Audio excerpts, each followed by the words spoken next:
is a beautiful 75-degree day in Southern California. The crowd filing into the Forum in Inglewood. Inside the Forum at the corner of Manchester and Prairie. Whether you're kicked back in the lounge or grinding in the film room, the block is always hot for the Lakers. The Los Angeles Lakers are the world champions of basketball. It's the Great Western Forum. Oh, chased out by James. Blocked by LeBron. The Magic, he pivots, a 360 turn. He's around one, he's around two. Magic to Green underneath. Now the ball to Shaq, screen. A windmill. They're going crazy at the Fabulous Forum. Hosted by Anthony Irwin, Pete Zayas, and Jovan Buha. It's showtime.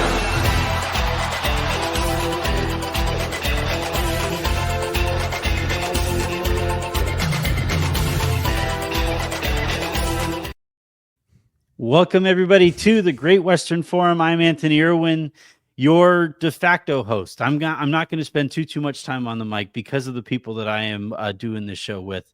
This is our first episode together, so pardon the bumps and the dust and everything as we get through this. But I'm really excited about this. From my left to right, joined by Jovan Buha of Buha's Block. We are also joined by Pete Zayas of Laker Film Room. Jovan, Pete, I wanted to thank you, honestly. That's kind of what I wanted to start with. You guys entrusted me coming to Odyssey, following me on this project. And Jovan, I'll start with you. Thank you very much for entrusting me with that. And I can't wait to get going on this project. I'm excited, man. That intro got me pumped. We got the juices flowing. That was awesome. But thank you for guiding me over to Odyssey and your advice during this whole process with the podcast side of things. And now I've gone fully independent for the time being and living my best life. Congratulations on that too, by the way. And Pete, you. as always, dude, you're one of my oldest friends in this industry, and it means so much to be able to get this going again with you, kind of riding shotgun with me as well. Excited to do it, man. I have a lot of great memories at the Great Western Forum, and so that place had an electricity to it. What you were saying, Jovan, about the intro and like watching it for the first time as we go into the show, and just that old feeling, man. There was nothing like it. So looking forward to building out this whole concept with you, man. So what we're going to do here, the essence of this project is essentially, a fully collaborative experience with all of your favorite Lakers creators. Now, obviously, the three of us are going to get together for each of these episodes, and we're going to kick every episode off with a discussion amongst ourselves. But then eventually we are going to open this up to everybody that you would hope to hear about some of these topics. The plan tonight is to welcome Harrison Fagan, who obviously I go way back with. We all go way back with, basically. He'll bring some of the levity coming off of a packed couple of days, I think is what we're looking forward to. And then Mike Garcia, who for my money is the best draft person out there. And we're going to talk about the draft, the couple of days of the draft, what the Lakers were able to get done in the second half of this day. But more importantly than any one player that the Lakers drafted, even 36 after a couple of trades to get there, was the momentous occasion that was the Lakers being sold. Jeanie Buss, the Buss family, agreed to sell the team to Mark Walter and the Guggenheim ownership group that obviously has transformed the Los Angeles Dodgers. Pete, I actually kind of wanted to start with you here because you've been a fan for longer than Jovan and I have been. I wanted to just kind of place myself or ourselves in the room with you when you found that out. That was insane. Yeah, I think it was a morning announcement. So it was one of those things, kind of crusty eyed looking, what? This was something I didn't think would happen for 15 years, maybe, and it's one of those things that always could have happened. And you always hear the rumbling here and there, but the fact that it was happening this soon, it was similar to the Luka trade in that it's so foundationally almost disorienting. It's like everything that about the Lakers, like the Buss family ownership of the Lakers is older than I am. They took over in 79. I was born in 80, and so that's all I've ever known as a Laker fan is the ownership of the Buss family. And so to sort of shake that up and have something new, man, it just changes everything. It was a really nice way. That was the nicest way I could have possibly said that you're the oldest one here. So, I wear that proudly. But no, you're absolutely right. Now you're right also about the rumblings, and this has been a bunch of conversations that I had been going on between Jeanie and Mark Walter specifically over the last year, maybe year or two.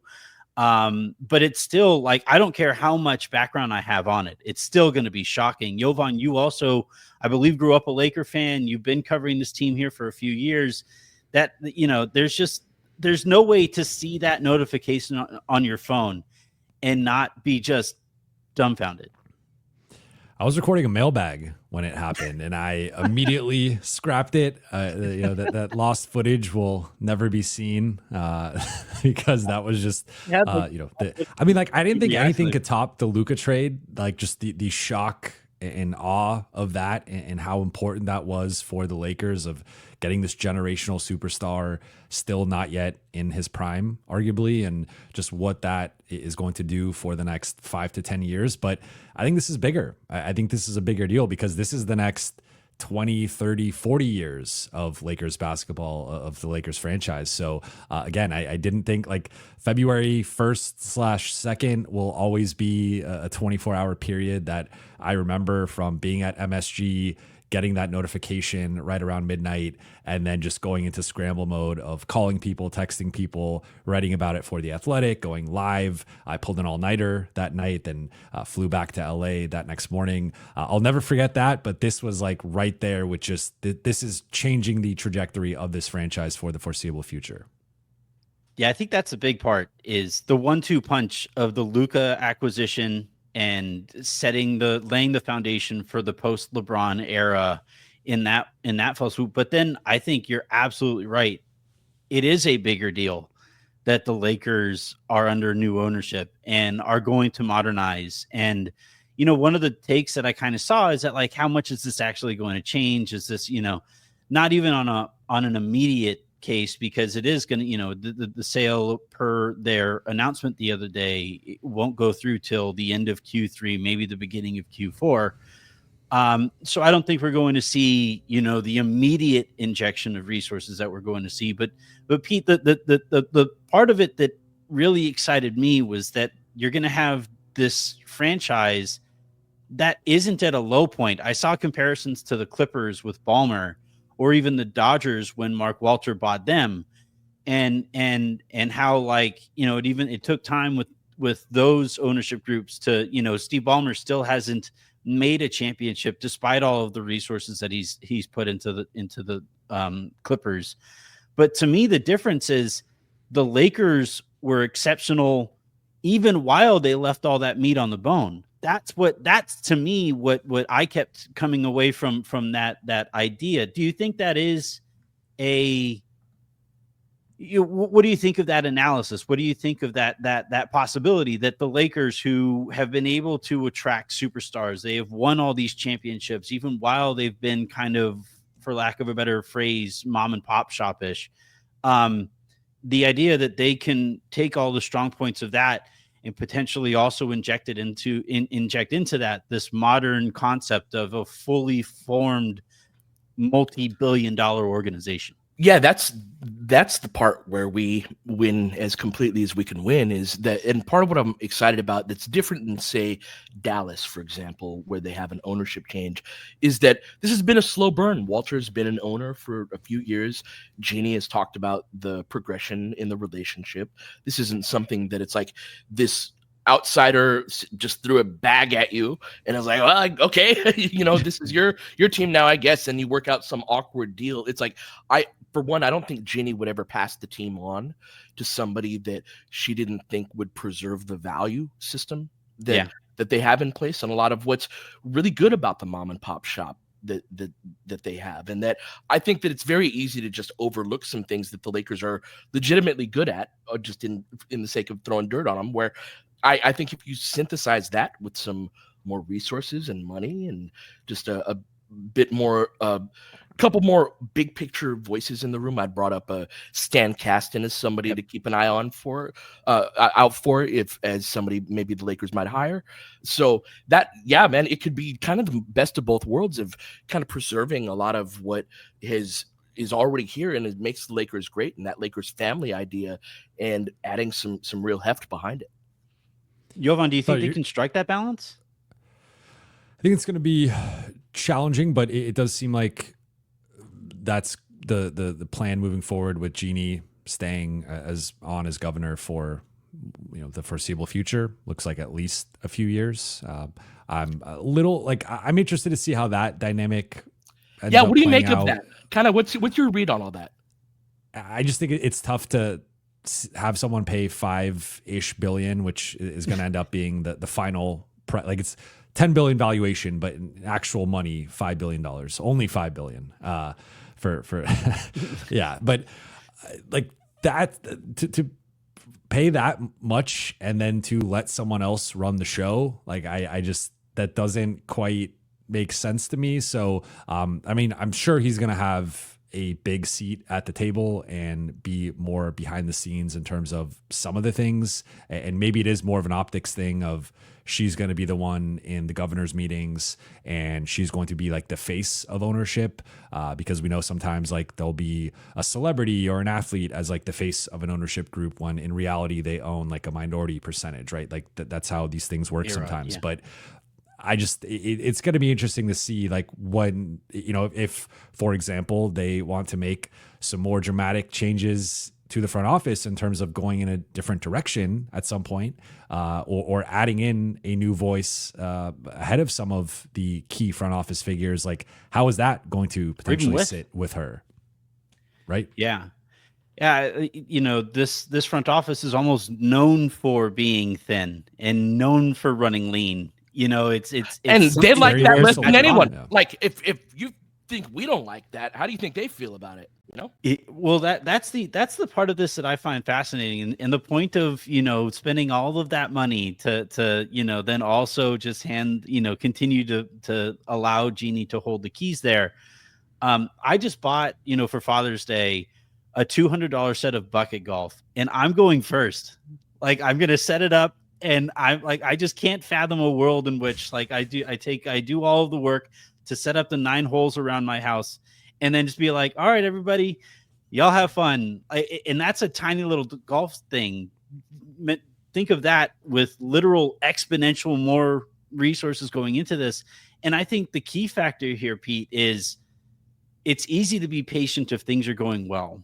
But if Stan Kasten, if Mark Walter, if all of the people who now are going to own the Lakers feel that opportunities are being missed, things are falling through the cracks, the organization isn't running at the level that the Dodgers currently operate at, that's where I think you'll start to see some of those friction cracks. I agree with that, but I also think it's fair to say that if you've evaluated the current front office and saying they are operating lean under the resources of what other front offices have, in that evaluation, how about we give them league average type of resources to work with, and then evaluate them based off of that as well. So I think both are fair. Well, what's funny about that, Harrison and I always laugh. Some of the funniest headlines are from the Byron Scott era. Oh man, where you don't even need to say anything else. That's it. We've already come a long way, right? We've already come a long way. Yeah. Well, the reason I use that as an example is because the Lakers were trying to modernize, and their analytics department was Mark Madsen with a with a graphic calculator. Oh, by the way, the whole Lakers didn't have synergy thing, that's not true. Maybe they were one of the last teams in the league to have one. I had a synergy account. Some of the things that people did they ever ask to borrow it? No, it's not like that. Sure, is it one of those things are you sharing a Netflix account with a couple other people type of thing? Yeah, it might be a little bit like that, but it's not. And forgive my voice, I'm a little under the weather. But yeah, it's I feel like people can take that aspect a little bit of it too far. It's not like that. Well, I enjoy the jokes. So I know you do. I've warned you. I warned you when you came on here. Like, I know I'm going to get you going at some point, and it turns out it's Byron Scott. Byron Scott is the thing that got you going. But the reason I use him as an example, Jovan, is because the Lakers were trying to modernize. They did have kind of a daily statistical rundown or a regular statistical rundown that Mark Madsen was handing to him, and he was throwing in the trash. Basic arithmetic. It's like an All right, abacus, this is plus a and protractor. minus. Yeah.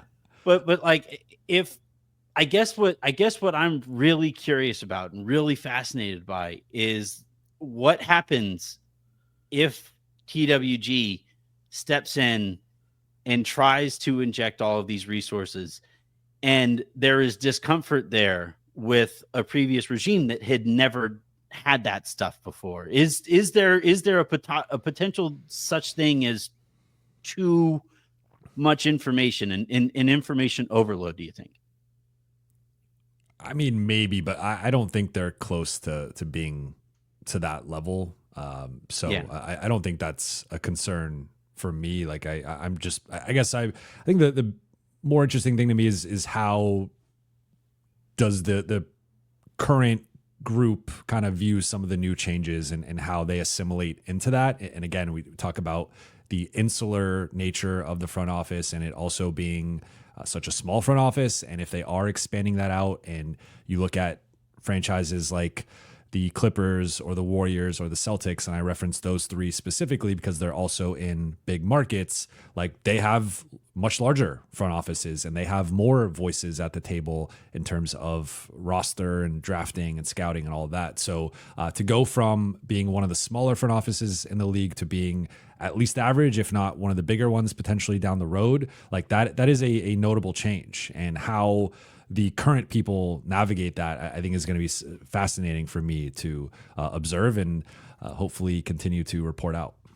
Yeah, I think it's something that like the extra resources are going to be a huge benefit for the vast majority of those people. I think where the potential friction is a whole bunch of people have somebody or many other different people to impress than they had 2 weeks ago or whenever it was. You know what I mean? Mm-hmm. And so there's a level of uncertainty of like, even if I am doing well at my job, like what Jovan said, this dude just paid $5 billion. Of course, just things are going to be different. And the hope is that they just add resources and it's like, oh, now there's 10 people to do this job that 6 people were doing before.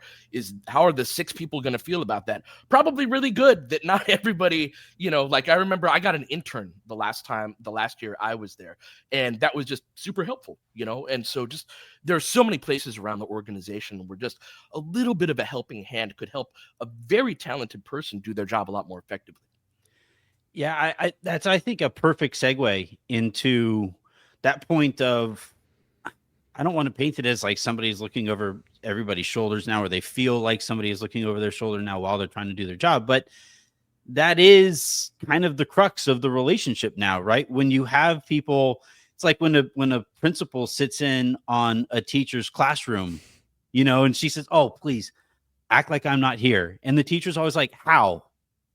All my class is staring at you," and that's where, I'm really curious and really interested in this transaction window, this next season, to see who does start to show some of those friction points, who does, I think it's actually pretty good to see that there aren't any, knee-jerk moves to keep the job, right? I remember, Jovan, correct me if I'm wrong here, but at the time of the transition, or right before the transition from Jim Buss to Jeanie Buss, there was a real late stage push to trade for Boogie Cousins. And the thought was that they might save their jobs by making it to the playoffs by acquiring Boogie Cousins. But as history would tell, that would not have gone very well. I'm actually kind of happy to see the patience that has kind of remained even while this transition period is kind of going, and this observation period is still kind of going on. Well, I also think it's worth noting that Rob Pelinka just got a contract extension. It helps. He also just traded for Luka Doncic a few months ago. So I think Rob is safe, and like we'll see how the next year or two go, and maybe I think there will be eventually changes in the front office, but more so just bolstering it, adding more voices, and just strengthening it. But I think we've kind of been dancing around Pelinka, I feel like, with some of the things we've been saying, and if we're just addressing it, like I think for now he's pretty safe. He just got an extension. Also, it's worth noting, I think, that Mark Walter has been a part of this ownership group since 2021, so he has had a seat at the table. He hasn't had the primary seat, but he has been involved in some of the decision making to some level.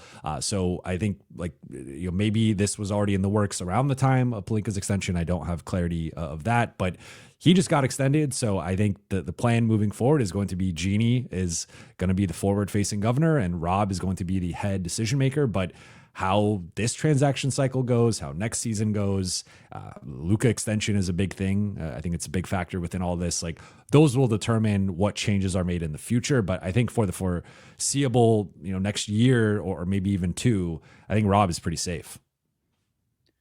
I think so too. I mean, the Luka thing, it's funny. I have my issues with the stuff that Rob has done on the margins and stuff like that. But at the end of the day, he made such a lopsided trade that his fellow executives would not vote for him for executive of the year. Like, it was like seen as too lopsided for them to vote for him for that. And that's kind of his job. So I think there's also that to keep in mind. Kind of advancing the conversation into what we've seen so far this offseason. And I think I can sense it in my mentions. There's some frustration, still don't have a center. Still don't have like the starting wing that maybe people might have hoped for. I'm not saying I have those frustrations. I'm saying I'm sensing. How are we supposed to have addressed it? Oh, with one of the trades that's yeah. Like, just that's all I'm sensing. Look, Lakers fans expect things done yesterday, and I think through 6 total hours of NBA draft and countless Shams tweets and reports and stuff like that of things that might happen or in the works or anything like that. It is one of those things where, and there are such glaring holes on this roster that I think there is a little restlessness here. And you add to that the initial optimism of new ownership and the thinking that everything might change overnight, and incorrectly thinking that, to be clear. I'm looking at your face, Pete, while I'm talking about this, and I'm just like, I promise I'm going to needle. I'm going to. This is why I don't record on camera. I've got a judgmental face. And now I wear glasses, so I do the whole fucking like peer over my glasses thing. It really is like, it's like I feel like I'm. We got like 5 memes out of this already. Yeah, no, it's not. It's not good. With Pete's I'm face. sending off my mom in the background. I've got. I feel like a kid doing a book report while the teacher is like, you missed that detail. You missed that one there. But yeah, I guess what I'm trying to get at here is, the through line to everything that goes on here is going to be the sale. And that is going to lay the foundation for how the rest of this, I think, off season and upcoming season is kind of sort of going to be judged. People are expecting something different, even if it's unrealistic. And my question, Pete, is like, with this new sale, with additional resources, with more cooks in the kitchen and actual qualified cooks in the kitchen, like, where are you setting your expectations from the second day of the draft? I really like the Tiero pick. I think if you weren't going to get a center, that's exactly the archetype of player I was kind of hoping for. It's just a crazy athlete. So I like that pick, and I liked everything that went into getting him and the creativity to get him. That was good to see. Where from here on out are you setting your expectations for what you're hoping or thinking that you'll get from the Lakers from now until Summer League? So, between now and Summer League, I'm hoping they can get one real starter. If they can get 2, they can get into contention. But you need that starting big. You need that starting kind of wing that can guard and play on both ends of the floor. And so I think that between now and then they can get one of those things done. If they can get both, I'd be thrilled. But that's sort of what my expectation is there. And then more broadly speaking, I view this as a year of transition where like you said, that sale's not going to go through, Anthony, until the third quarter, maybe even the beginning of the fourth. And that's going to be right in the middle, or as the season is starting, that some of the changes that would ideally be made would be less than ideal to implement in December or something like that. You know what I mean? It's something that you do want to have done at the beginning of the year. And so to me, this is a slow burn type of thing. Like, everything changed, but it's not going to be, you're not going to see all of it happen on the court overnight, right? But I think that this is all about evaluation, all about kind of seeing what you have, seeing where you need to go, seeing, like, one of the first things you do is you meet with all the department heads and see what resources do they need, and then try to satisfy what requests are reasonable and what aren't. And that is sort of that kind of getting the soil ready for the following year. Yeah, with the ownership group is really more. And so it's like, make the best team that you can now, knowing that kind of the cavalry is arriving next offseason. I think I might be a little bit more optimistic with the ability to get a couple of moves done. I know you mentioned if they could do a couple, then you view them in contention. Like, I think between the 2031 or 32 first, Dalton, Rui, Gabe, and Maxi Kleba, you could probably do 2 trades with some assortment of those. And, could you, like, a couple of names I've thrown out that I think are arguably the most realistic is like a Nick Claxton and an Andrew Wiggins. If you could, I think between those 5 assets, you could swing both. And if you swing both, I really like that starting group of those 2 next to Luka, LeBron, and Austin.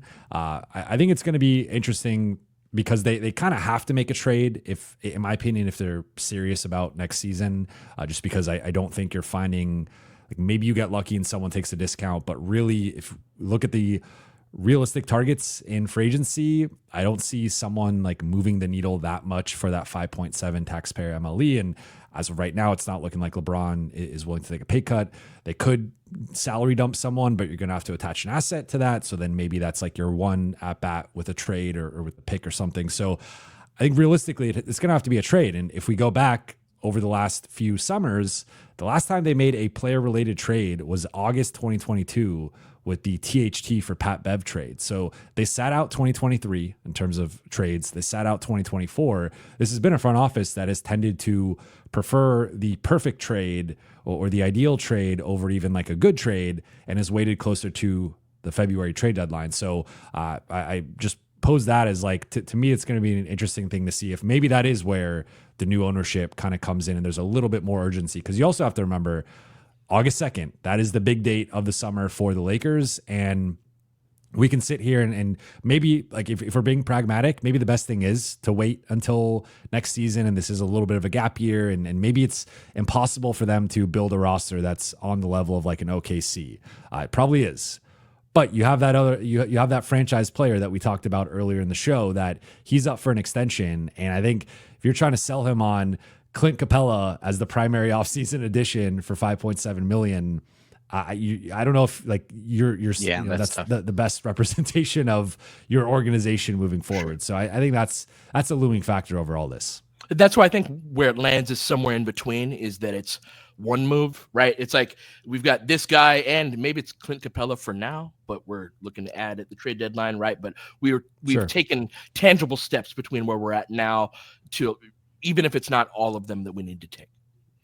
Yeah, I land in the middle somewhere, in that I do have real expectations because they have Luka. It's already an extremely unique situation with the Los Angeles Lakers being sold. That in and of itself, it makes this such a weird spot for everybody to be in. But then you add on top of that, normally when these teams get sold, it's at, again, some type of a low point, some kind of a lull point at the very least. In this case, the Lakers are being sold with Luka Doncic on the roster and with LeBron James still playing at an all-NBA level. And so the pressure is kind of sort of on as soon as the sale goes through. So I'm really fascinated to see how all of this is going to play out. And I think what comes of all of this summer, and whether, to what extent that is going to reflect capabilities for each of these positions to the new ownership group, I think that's going to tell the whole story of the Lakers for the next years, plural. So that's going to be fascinating to watch. All right, so that is going to do it for this first segment of the Great Western Forum. We're going to take a quick second. We're going to come back with a group of folks who I'm sure, are going to be excited to hear from. Hopefully it's Raj and Harrison and Mike. It has been like herding cats, getting everybody's schedules to work out together here in a good way, because it means we're all busy. But the plan is to throw to a segment with a nice broad forum here and continue that conversation from there. And now, ladies and gentlemen, live from the Great Western Forum in Inglewood, California, it's exciting NBA basketball. All right, welcome everybody here to segment 2 of the Great Western Forum. In this case, it is a forum. So we're living up to the name, at least in that regard. For this first edition of the Great Western Forum, we are joined by Mike Garcia. You know him as @CanyonDriver on Twitter. He is, for my money, the best Lakers Twitter draft person, and then certainly absolutely ranks up there as far as general draft people as well. So really excited to talk to him about some of the pickups that the Lakers made there. And then you guys who listen to the lounge frequently know Raj Chipalu down there in the bottom right as well. He is of Silver Screen and Roll as well, and Lakers Detailed. And Raj, I kind of wanted to start with you as we kind of segue from the first half of the conversation, in which Pete and Jovan and I talked about the sale and how we were met with the news and all that stuff. I think of the people here, you are known for being the most like cut you open and purple stuff spouts out, kind of person here. and it's that took a dark turn, but here we are. Is that not what our blood is? Is it not purple? I thought that's what it is. You got to throw some gold in there, right? Yeah, I think that's a pretty Purple serious gold. You're medical right. condition, Raj, that you're dealing with there. That's true. But Good point. but I wanted to put ourselves just like we did with Pete there at the onset of the conversation. How did the news of the Lakers sale, meet you? Yeah, it was shocking to me. I thought, just for the majority of the time, all the time that I've been watching basketball, the Buss family have owned the Lakers, and I assumed that's what it would be for pretty much my lifetime. I just never thought there was a number that would take Jeanie Buss and the Buss family from the status that owning the Lakers gives you, right? As a person who goes to the games and sees her reacting with people, kind of how she introduces herself, owning the Lakers is her identity. So I just never saw that changing with a number. Now, I guess 10 billion does some things, that there's a price to everyone's, cost there. But yeah, I was shocked, but I'm excited. I know very little about the Dodgers, and I'm going to know much less about the ownership of the Dodgers, but everything that I've heard is exciting, and the money that they're bringing into the organization. But it was just pure shock to me that they sold at this time. I know there were some numbers in terms of what they had to get to for the votes to sell. But yeah, I thought Jeanie Buss would own the team for, the majority of my life until she, is not able to anymore. I thought the Buss family would own it. But yeah, very shocking to me, but exciting times. And I think you're already seeing a little bit of what they're able to kind of introduce in terms of the money and stuff. I know the draft picks that they bought today are, with the Buss family's money. But I think you're going to see some real entrance in terms of what they're able to do, what the new ownership is able to do. But shocking, absolute shock to me. And then Mike, what I find really fascinating about this aspect of this conversation is that the one part of the franchise or the organization that I would say most Lakers fans would like to remain relatively untouched because of their track record is the scouting department, the guys who are responsible for finding Austin Reeves when he was an undrafted free agent, the guys who found Max Christie in the second round, and he just winds up being the exact player that the Lakers really, really miss right now. But this situation that we find ourselves in, they're coming off of another solid draft, right? Based off of your mock drafts that I've been paying attention to as well, we'll talk about Adu Tiero here in a second as well. But I want to start kind of more macro. What do you have those concerns? Are you hoping that that's something that the Lakers just kind of that Mark Walter and Guggenheim just kind of they supplement, but for the most part, that soul remains intact? Well, there's an aspect where Coach Redick is still a relatively new coach, and I think he's imprinting his identity on the roster. So whatever he's looking for in particular players, I think new ownership will definitely take that into account. At the same time, you can keep the same relative scouting staff and just expand upon it and just have more people searching out for other prospects, because this particular year, it just so happened that, hey, there was only maybe 100, 110 prospects. Usually the number of guys that declare it's 160. Sometimes it gets as high as almost 200 plus.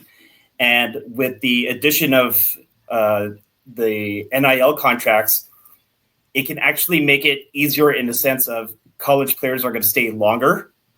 And so they're going to get a clearer picture of who these players are once they declare for the draft and once they get in. But by all means, when new ownership kicks in, it's also important for the rest of the front office to be all in line with what they foresee for the roster and create a winning team moving forward.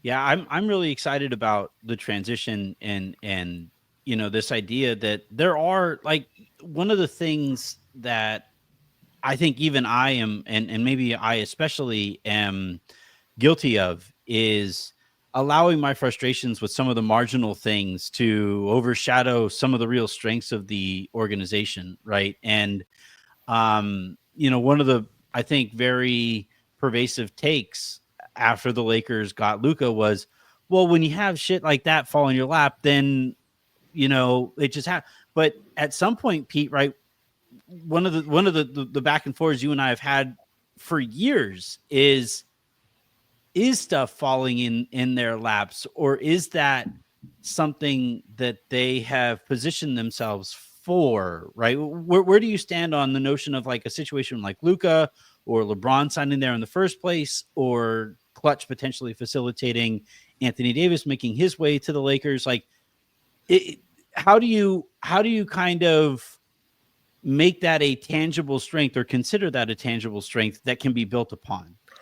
I mean, they've been doing it since Kareem was asking to come here, or Wilt was asking to come here almost 60 years ago. That's why, like, the entire franchise has been calibrated around to getting the superstars of the NBA. That's why the podcast art for my podcast is what it is. It's like, it could have been banners. It could have been, it's individuals, right? It's these singularly talented individuals that, like, the whole thing of the Lakers has been built around, like, hey, this is a place for you where you can come here, you can have a say, a seat at the table, you can be who you want to become, and help you have a different role here rather than the classic sort of. And when Dr. Buss bought the team in '79, the idea of a superstar being a co-partner of yours in any of way was unheard of, right, Mike? Yeah. You remember, like, the whole idea of, like, that you're at the table. Absolutely not. You work for me. That was the mentality back then. That's why whenever the people are like, I can't believe the Lakers got a superstar X, it's like, you just gesture generally at the last 60 years. How long does this have to happen until people get like, no, this is one of the things that the Lakers do well. It's what they're set up to do well. And obviously it's built alongside the advantages of LA and a big market and all of that. But that's smart to build around, because that's not true of every big market team. Not every big market team has found the ability to, like, wrangle that and turn it into actual superstars. But Lakers ending up with people like Luka, like, that's no accident. Yeah, I've always hoped that you're right, and the track record is impossible to even try to swim against that tide.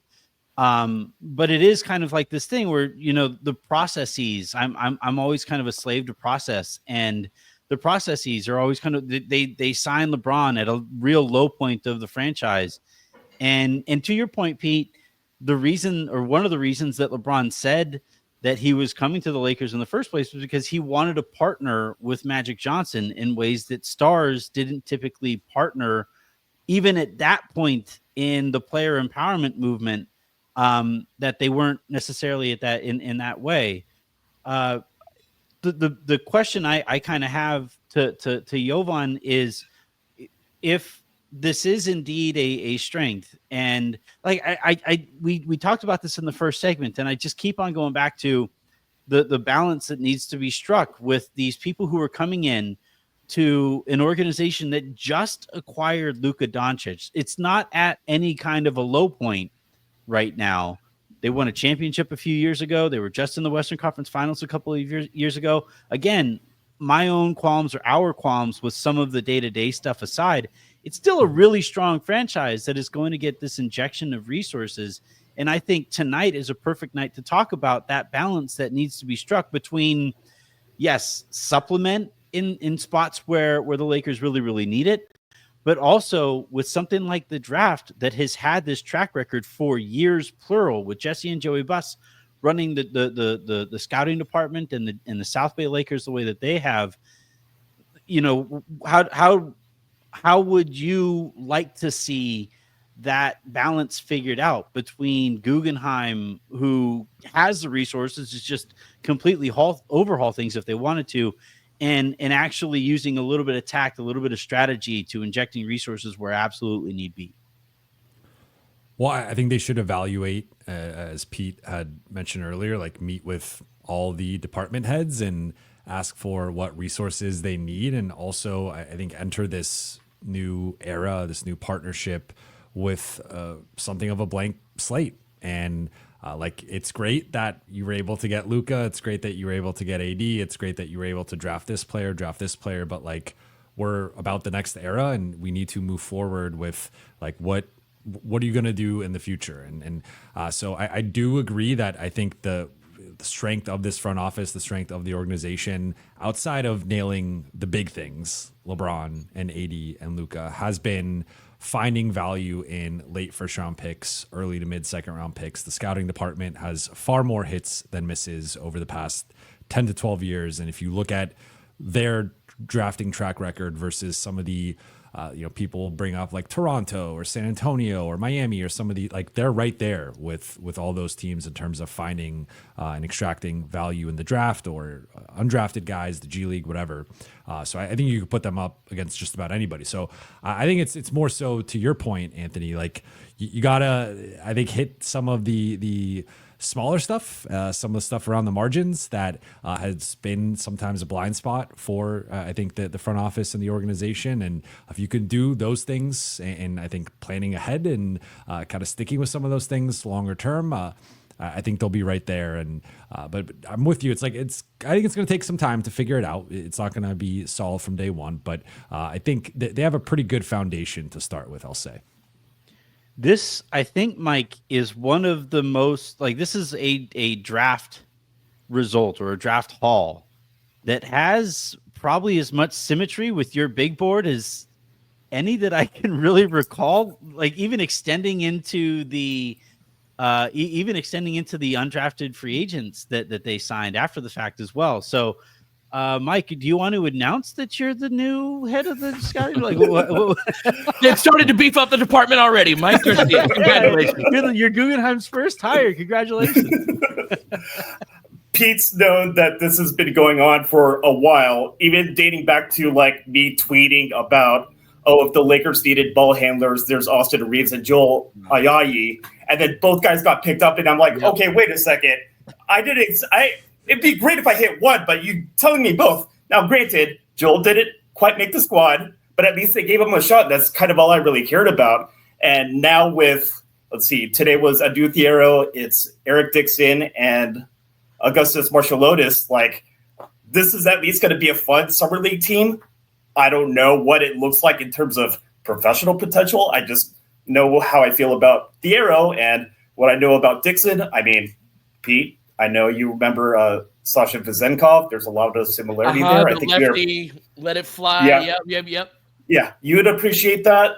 And he's got more post play. But that being said, now it's just going to be a fun team for the summer. And I mean, it's just one of those things to look forward to when the team actually picks up talent. Yeah, let's talk about Thiero for a second. And we'll expand the conversation back out again, but I'm just so fascinated by this pick. And I think it's perfectly aligned with the stuff that we're talking about here, because I think you even tweeted about this, right, Mike? That if there was a player that you draft with the notion of future injection of resources into player development, into the medical team, into training, into conditioning, into those things, that this is the guy that you would take. And I'm looking at these highlights that I saw Darius tweet out, and I'm like, holy crap. This is an unbelievable. And I actually think, because the shooting is, I think, the biggest question facing him moving forward. I think the shooting can actually be really worked with as well. Let's build on that point of the idea of drafting somebody with the notion of future injection of resources into this dude's development. So the thing with Thiero is, I know when looking at the shooting stats, it doesn't initially look great, but then you have to take it into context of where this person is in their own player development. And in Thiero's case, he grew from basically 5'8" to 6'6" now. He wasn't just a skinny kid all the way. He also built up strength on his way to the top. And now it's like, I mentioned this like kind of earlier. Yes, imagine you put on a super suit and then you're a foot taller and then you have double your strength and then you can jump like 40 inches. Well, how much it'll take you X amount of time. Right. Your jumper's going to take some while in that case. Exactly. Take a little bit. My Achilles just ruptured thinking about me jumping. But the hands get bigger. Like, you got to learn your powers, and when you learn your powers, you can add the skill. And I'm thinking in my head, well, if he's at this point in his development and he's at this level of effectiveness, and he plays defense, and he has a motor, well, when the powers come along and he has that development team that helps him with the shooting, that might help with footwork or with ball, whatever else it might be. Now I just imagine this unlimited upside potential for a high motor player with outrageous athleticism, and it's just amazing. Mike, one thing on his jumper that stood out to me is that, of course, the three-point shot is what we're talking about here, but we saw with TJ McConnell and with Indiana throughout this playoff run, the value of a good 11-footer over the top and having touch on that. And he's got actually some nice touch. He can finish with his left. Like, he can pull up and get 2 feet under him. And it's not just like, it's not a frozen rope at the rim. It's got some nice arc on it. Like, talk to me a little bit about his mid-range potential. Because again, he's scoring 15 a game while barely shooting threes at all. Well, the thing that threw me off is when I looked at some footage of him just a few years ago when he was at Kentucky.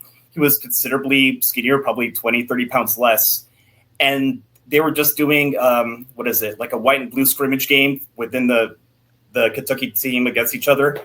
And he was feet set, comfortable into his jump shot, kind of really upright. And then it was a lot more fluid. And the things that can interrupt a jump shot is obviously getting stronger. The body changes, you get taller. Well, now the mechanics have to change. And it just takes X amount of time for the player to actually adapt to that. But I figure, well, he was comfortable at this point. It was only just a couple years ago. Imagine maybe a couple years from now, maybe with the additional reps, and now we have this, okay, well, at least he's a spot-up 3-point shooter or spot-up 20-foot shooter, whatever else it might be. But he's comfortable and aggressive in getting into the shot. He's not timid about it, and that's what I like about projecting his success going forward. Yeah, the thing that I'm really excited, Raj, about is the notion of motor and athleticism, and just get. I think J. Kyle Mann tweeted something to the extent of he would dive through sulfuric acid and still get a deflection. And we just watched the Indiana Pacers and the Oklahoma City Thunder fight, scratch, and claw to every inch that needed to be gained on that basketball court.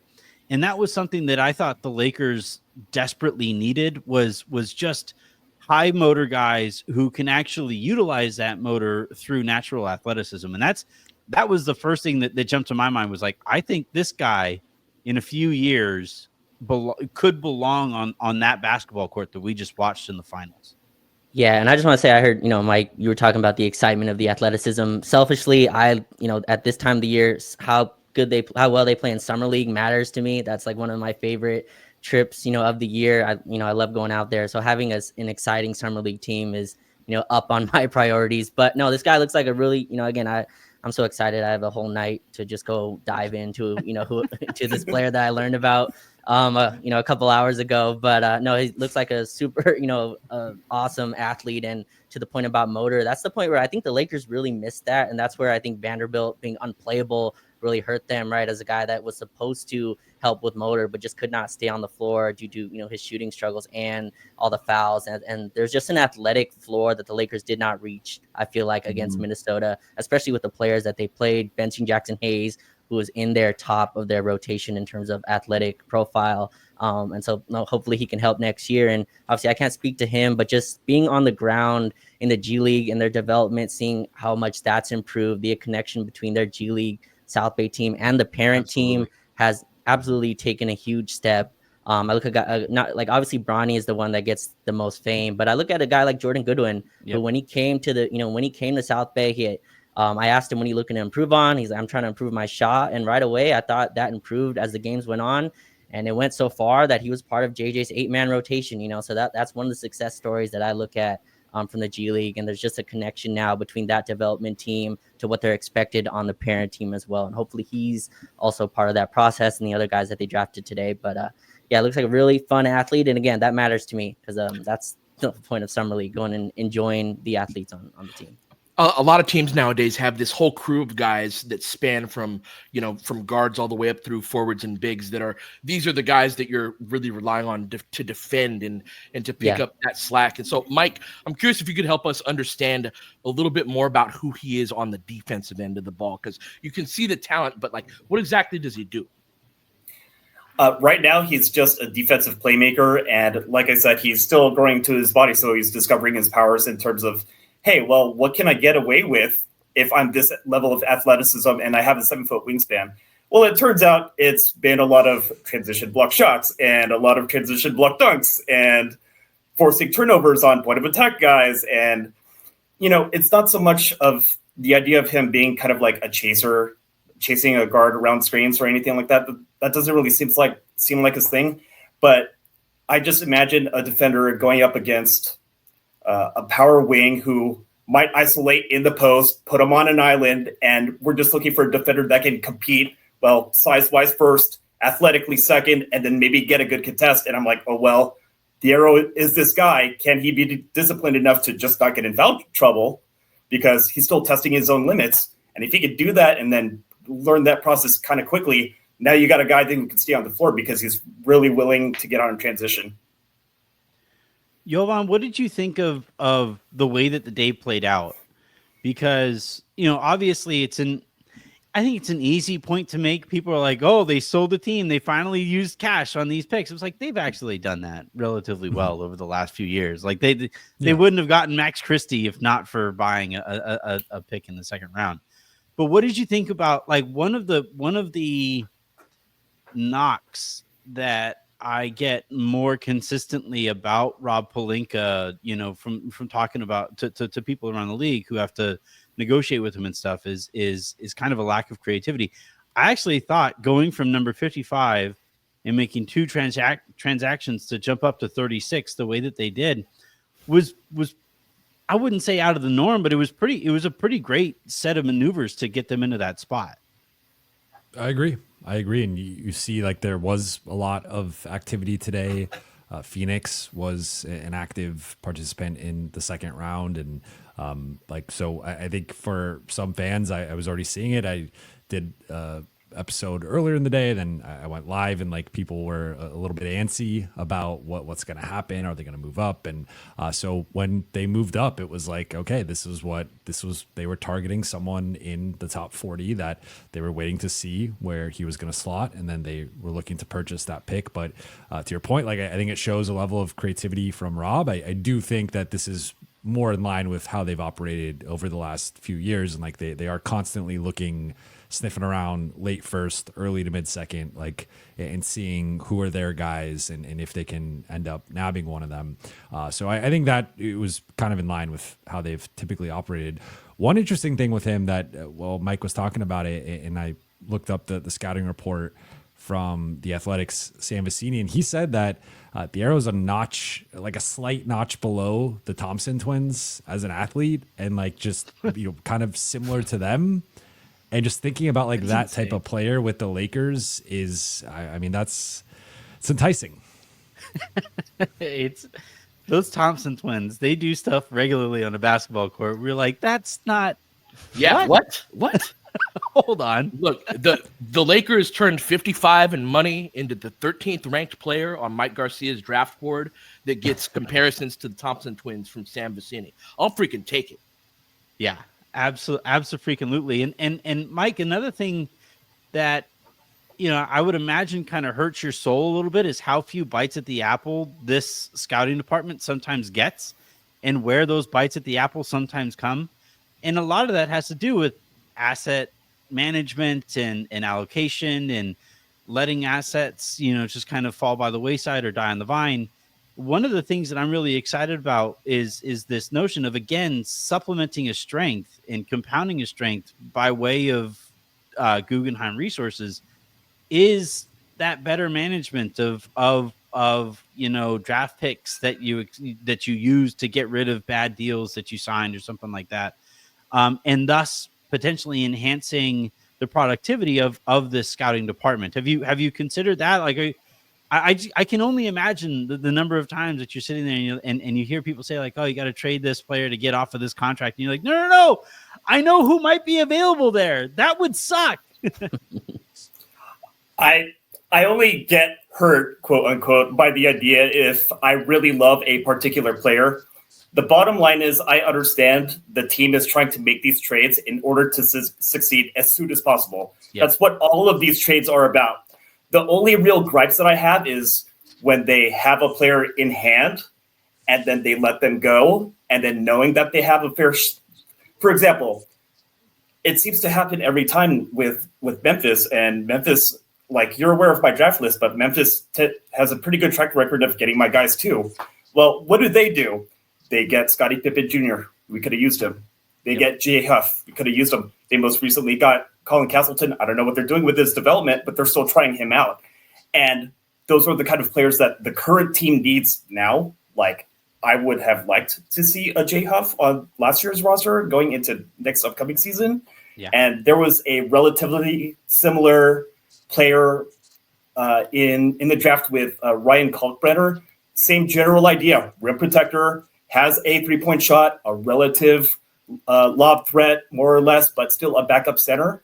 And those things would be very helpful for the current roster. But I can just imagine with the new ownership, they're going to be smarter or at least more decisive with future assets moving forward, and then projecting out a timeline that's more than just 1 or 2 years, more like 3, 4, 5 years out. And then that'll really just kind of avalanche all the fortune back onto the team. We also had a bill to pay for the AD trade, Anthony. Like, we had, like, the Lakers made some moves to be able to make the best runs that they could. That's just part of the bill we had to pay. No, I just want to say I just watched Alex Caruso be the third most important player on a finals team. Like, so, exactly. I think it's time to really evaluate. When we have a young guy who, like, I went to Southwood games where Alex Caruso was playing. He was in our G League. To see the rise from him to there and let him go. Scottie Pippen Jr., another guy in our backyard. Jay Huff, another player in our backyard contributing on another team. So I think, to me, that was my whole issue with this department. Anthony, you started the show with how our scouting department is the best part of the franchise. To me, the hard part is what Mike does, which is finding those players, right? Mm-hmm. That's the difficult part. The difficult part is actually getting those guys in your organization. Keeping them actually isn't the hard part, and that's the place where we mess up, which is interesting. But hopefully they're able to learn from that and keep more of these young guys that play well going forward. All right, I think we're just about wrapping up here. We'll just kind of go around the room here. Any kind of parting sentiments? I'll start with you, Pete. As we head off into the next stage of the offseason, Rob Pelinka saying how, this is now the phase where they can really start to address the center spot and other more immediate needs for the parent team. Any kind of parting thoughts or things that you're kind of watching for? As again, we've talked all show about the way that this sale might offer up the backdrop to what we might watch this offseason, this upcoming season, etc. Really, I'm going to stay in the moment on tonight. I thought they had a really good draft night relative to the assets that they had. Again, the way that I laid it out with them having the 55th pick and ending up with a player like Thiero. I think that from a bigger picture standpoint, adding defensive assets over the next couple of years is something that is, when you do that for long enough and then you look back and you're like, oh crap, look at us. And now we've got a wolf pack next to Luka, and you're actually very close to an NBA championship at that point. You need more offense than that, of course, but I think that if we can get to a point where it's like Luka plus a really good defense, we'll be close enough to where we'll know whatever that last piece is that we need to add to that. And so building up to that point and just like making small marginal wins. We keep talking about winning on the margins and all that. What does that mean? It means a dozen different things, of which like turning 55 into a player that is your best athlete from day one, that has a lot of defensive talent, right? That just really adds to your transition game. A lot of these weaknesses, that's a good night. And so that's where my mind's at tonight. How about you, Jovan? I'm with you. I think like he doesn't really fit the profile of the types of guys that they've drafted recently, and I think that's a good thing in a sense, just because this is the type of player that they have sorely needed over the last few years. Like there's been this hole on the wing that they just have not been able to address, and I'm not saying he's not going to come in and start, and he might not even be a rotation player. Like odds are he's not going to be a rotation player next season, but I think looking at his development and the potential there, if he can continue to work on the shot, continue to work on his handle and his decision making offensively, and grow into his body more, I think this is a guy who can be a 3-and-D guy in a playoff rotation, and that is what you're looking for with a second round pick. Can that guy be a rotation player? And I think, again, looking at their needs, like they need someone like this, they need more guys like this. And so I think it's been less than 24 hours or so since the offseason officially started with the transaction cycle, and I think so far it's been a promising start. Raj, where you at? Yeah, no, I'm super excited, and it's funny because you have a lot of I still feel bad for the Mavericks people, but a lot of them I'm still mutuals with. And right when this draft pick happened, they went, man, that is the perfect player to fit next to Luka. You just surround Luka with athletes, and he's going to get you to a high enough. Yeah, he's going to get you to a high enough baseline. And, going with that thought, I think there's just a level of accountability now that I think that goes throughout the organization. This happens obviously in any industry, but when a ownership change comes, there's an examination of the whole franchise. And I think when you have someone who's on the team for as long as they've had people in positions of power for decades, right? Multiple, you just, things lose touch, people lose their focus. There's a level of detail that you no longer have. And that's something I really hope changes now with a fresh set of eyes on the situation. And hopefully tonight was the start of that. I'm so hyped to go into all these players that the Lakers got today and and watch them and kind of learn about their games. But I think this is a really exciting start for the Lakers with a new ownership. And hopefully that just spreads throughout the organization where everybody is kind of on their toes and looking to put their best foot forward. Mike, you've been floating this whole show, so I can't wait to hear this. So, first of all, I just want to just kind of celebrate a really good draft day in general. I wasn't expecting any of this, especially with new ownership coming in. So it's like, the current ownership is still showing initiative to still try and improve the team. The fact that they made 2 steps to get to number 36 is kind of a big deal to me. Yeah. And then on top of that, it's, okay, now we've got these guys. Let's get them organized and ready for Vegas Pro League. The good news is you've got a dude Thiero, who's a high defensive Superman athlete. You have Eric Dixon, who's the Sasha Vizekov, who's basically like a great, unusually good 3-point shooter who happens to be about 6'7", 260, and he could muscle guys in the paint. Yeah, his arms look freaking photoshopped. Like his arms are I just imagine pick and pop, and I'm like, I feel bad for the guy you just screened. He's going to pop over. Good luck. And then it's an open three every single time. And then on top of that, they got a point guard that can run the offense in Augustus Marciulionis. And I'll make some reference to his dad, where they move very similar in how they attack the basket. Augustus isn't quite the free throw drawer that his dad actually is, but he's definitely the better shooter. And he's really good driving with his left hand, just like his dad, but he shoots right-handed. I mean, you have a core core trio to kind of build around for Vegas Pro League. It should be very fun to watch. I'll close this out by saying that one, I'm really excited about this project. As I said at the opening of it, this is something that I'm absolutely thrilled about. But two, to kind of connect that through line that we've been talking about all night, I identify the Lakers with exceptionalism. I identify the Lakers with striving to be the absolute best at everything. And that's what it takes to survive in this Lakers content sphere. And I'm talking to Mike, who is, again, one of the absolute best draft people, period. I'm talking to Raj and Pete, who grew through this industry as the best video crushers, period.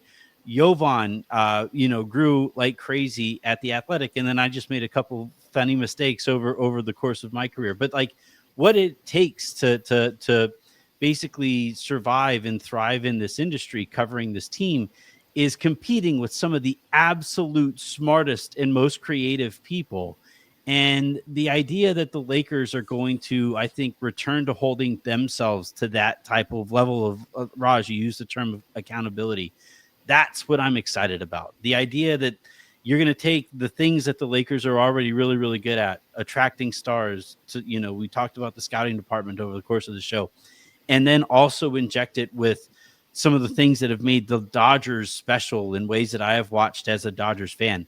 That is really, really exciting. And that's kind of sort of the soul of what I'm hoping this project will eventually be, is really highlighting the brilliant voices that we get to listen to and interact with when we continue to be fans of this team. So Pete, Jovan, Mike, Raj, this has been an absolute blast. Thank you everybody for popping on and being open to getting the scheduling that we needed to make work to do this. To everybody who was listening, thank you everybody for tuning in. Subscribe to whatever channel you're watching or listening to this on, whether it's mine or Jovan's or wherever it appears.